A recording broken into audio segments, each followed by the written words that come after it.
Anda pasti pernah kan lihat landing page, halaman tujuan khusus gitu loh setelah kita klik iklan, terus bertanya-tanya, kok ada yang panjang sekali, ada yang pendek sekali ya? Mana sih yang beneran efektif buat jualan? Nah, itu pertanyaan yang sering banget muncul ya. Hari ini kita coba bedah satu sumber menarik nih. Video dari seorang pakar pemasaran di YouTube. Dia ngupas tuntas soal perbedaan krusial antara landing page yang oke dan yang ya gagal total. Sip. Jadi misi kita sekarang ini, kita mau gali intisari paling penting dari video itu. Fokusnya, katanya, ke kenapa sebuah ide yang terasa baru tapi relevan, plus bukti yang kuat di awal halaman, itu jadi penentu banget. Gitu ya? Betul. Mari kita gali lebih dalam soal ini. Oke. Pertama soal panjang pendek halaman. Ini kan debat klasik banget. Sumber ini bilang apa? Nah, ini yang agak mengejutkan mungkin. Temuan dari video ini tuh, halaman yang lebih pendek seringkali malah lebih unggul. Oh iya? Kok bisa? Saya kira butuh penjelasan panjang lebar gitu buat meyakinkan orang. Ternyata nggak selalu loh. Kalau konsep atau tawaran utamanya udah kuat, udah bisa langsung klik di kepala pengunjung dari awal, penjelasan yang bertele-tele malah jadi nggak perlu. Halaman jadi panjang itu biasanya karena ya konsepnya kurang nendang atau produknya memang tipe yang butuh edukasi mendalam banget. Tapi, saya sering dengar juga, kalau produknya mahal atau kompleks, justru halaman panjang lebih meyakinkan. Gimana tuh? Nah, itu poin bagus. Dan video ini setuju kok soal itu. Halaman panjang kan memang perlu, terutama yaitu tadi, buat produk mahal, rumit, atau kalau tujuannya jualan langsung di situ, bukan cuma minta daftar webinar gratis atau download panduan, gitu. Jadi komitmennya lebih gede ya? Betul, komitmennya lebih tinggi, jadi butuh argumen yang lebih detail, lebih meyakinkan. Masuk akal kan? Masuk akal. Nah, ini nih bagian yang menurut saya paling penting dari temuan video itu. Katanya, keputusan beli itu seringkali udah dibuat cuma pas lihat bagian paling atas halaman. Wah, secepat itu ya? Bener banget. Di bagian atas itu ada dua elemen krusial. Pertama, kebaruan atau novelty. Tapi ini bukan sekedar baru biasa ya. Maksudnya?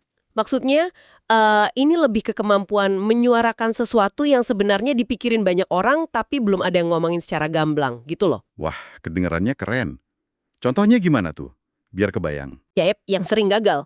Kalimat kayak, udah coba macam-macam diet tapi gitu-gitu aja, Anda nggak sendirian kok. Nah itu kan langsung kena, rasanya jujur. Ini butuh riset sih buat tahu apa yang ada di kepala audiens dan apa yang belum diangkat kompetitor. Oke, jadi kebaruan itu soal sudut pandang unik yang relevan. Tapi kan orang perlu yakin juga, ini beneran valid nggak sih? Nah, disitulah elemen kedua masuk. Bukti dan kredibilitas. Bisa testimoni pelanggan yang kuat, studi kasus before after yang jelas, atau mungkin logo klien yang udah terkenal. Ini penting banget, apalagi kalau Anda atau brand Anda belum dikenal luas. Kalau brand gede atau influencer gitu gimana? Nah, kalau mereka, mungkin bisa sedikit kurangin porsi bukti di awal. Karena kan udah punya modal kepercayaan duluan dari audiensnya. Wah, jadi kuncinya banyak di bagian atas halaman ya ternyata. Menarik banget. Terus, kalau gitu, selain konsep awal yang kurang kuat, apalagi biasanya yang bikin halaman jadi kepanjangan dan kurang efektif? Bisa jadi ya, karena produknya emang rumit banget, perlu penjelasan step by step. Atau, ini juga sering, ada ketidakcocokan antara janji di iklan sama isi landing page-nya. Jadi pengunjung bingung, butuh penjelasan ekstra deh. Oh, jadi kayak nyasar gitu ya? Iya, bisa dibilang gitu. Atau bisa juga karena edukasi pra penjualannya di tempat lain kurang. Jadi, semua beban penjelasan numpuk di landing page. Oke, paham. Nah, kalau gitu, selain bikin lebih ringkas, ada nggak sih strategi alternatif buat struktur atau teknik landing page yang efektif menurut video ini? Ada beberapa yang disebutin, misalnya struktur swipe LP yang pakai geser horizontal kayak di app e-commerce. Katanya cocok buat jualan produk fisik. Ada juga video LP, jadi fokus utamanya satu video penjelasan. Ini bagus buat jasa atau konsep yang agak abstrak. Swipe LP itu kayak geser-geser gambar produk gitu ya? Iya, betul. Mirip pengalaman browsing di marketplace gitu. Lalu ada juga teknik tambahan, disebutnya kowaza atau taktik kecil gitu. Oh, apa aja tuh? Ada manga LP, pakai format komik. Katanya sih menarik dibaca, tapi ya perlu diuji juga apa beneran bikin orang beli. Terus ada survei quiz LP, jadi minta interaksi dikit dulu sebelum nawarin produk utama. Semacam pemanasan gitu. Kayak ngajak ngobrol dulu ya? Betul. Atau review LP yang isinya fokus banget nampilin ulasan-ulasan pelanggan. Oke, balik lagi dikit ke konsep kebaruan tadi deh. Itu kan kelihatannya susah ya. Gimana caranya kita bisa ciptain ide yang terasa baru dan kuat gitu? Ada tipsnya nggak dari sumber ini? Ada 3 tips yang dibahas. Pertama, coba bikin tawaran yang saking menariknya sampai orang mikir, ini beneran nggak sih? Kedua, tawarkan solusi buat masalah yang ada di produk populer kompetitor. Misal, ngatasin keluhan umum soal Gym X gitu. Jadi nyari celah dari yang udah ada ya? Iya.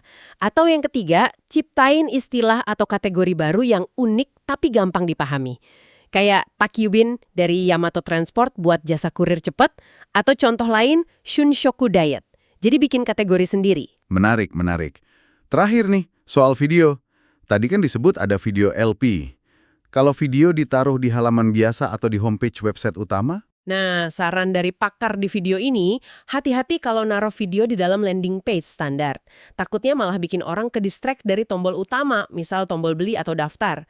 Tapi video itu justru bagus banget ditaruh di homepage utama website Anda. Oh, buat apa tuh kalau di homepage? Buat bangun kredibilitas dan kepercayaan.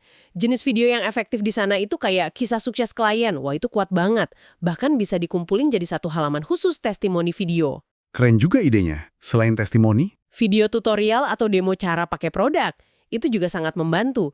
Kayak REI buat alat outdoor atau Lush buat kosmetik. Video gitu bantu calon pelanggan ngebayangin langsung manfaat produknya buat mereka.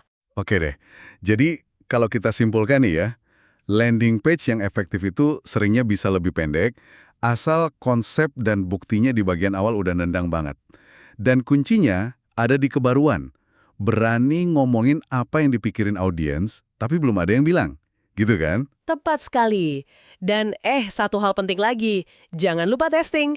Uji coba terus. A/B testing itu penting banget. Bandingin 2 versi halaman, lihat mana yang lebih bagus hasilnya. Nggak ada rumus sakti satu untuk semua. Struktur, teknik, konsep, semua perlu dites buat nemuin yang paling pas buat produk dan audiens Anda. Bener banget testing itu kuncinya ya.